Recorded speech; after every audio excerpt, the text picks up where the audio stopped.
আসসালামু আলাইকুম। আমি doctor Afsara Anjum Olvin, oral and dental surgeon, smile dental care. আপনি কি মনে করেন যে অতিরিক্ত জোরে দাঁত ব্রাশ করলে দাঁত বেশি পরিষ্কার হয়? তাহলে আপনি আপনার দাঁত ও মাড়ির মারাত্মক ক্ষতি করছেন। দাঁতের যত্নের দিকে খেয়াল রেখে আমরা অনেকেই মনে করি যে অতিরিক্ত জোরে দাঁত ব্রাশ করলে দাঁত বেশি পরিষ্কার হয়। কিন্তু আসলে এই ধারণা সম্পূর্ণ ভুল। অতিরিক্ত জোরে দাঁত ব্রাশ করলে দাঁত কখনোই বেশি পরিষ্কার হয় না, বরং এতে দাঁত ও মাড়ির মারাত্মক কিছু ক্ষতি হতে পারে। আজকে আমরা কথা বলবো এই ধরনের কিছু ক্ষতি নিয়ে যা অতিরিক্ত জোরে দাঁত ব্রাশ করার কারণে হতে পারে। অতিরিক্ত জোরে দাঁত ব্রাশ করার কারণে দাঁতের উপরে শক্ত এনামেল স্তর ক্ষয় হয়ে যায়।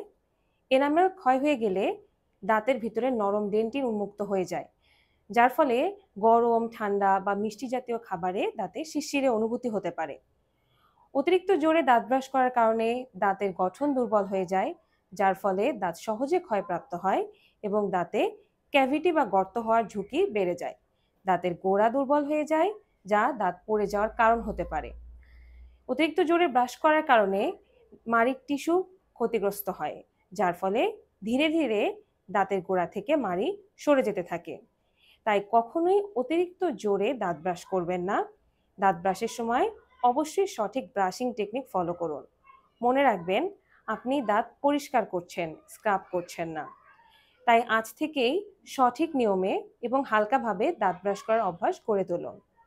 প্রয়োজনে আমাদের কাছে এসে শিখে নিন সঠিক ব্রাশিং টেকনিক। আজ এ পর্যন্তই। ভালো থাকবেন, সুস্থ থাকবেন। আল্লাহ হাফেজ।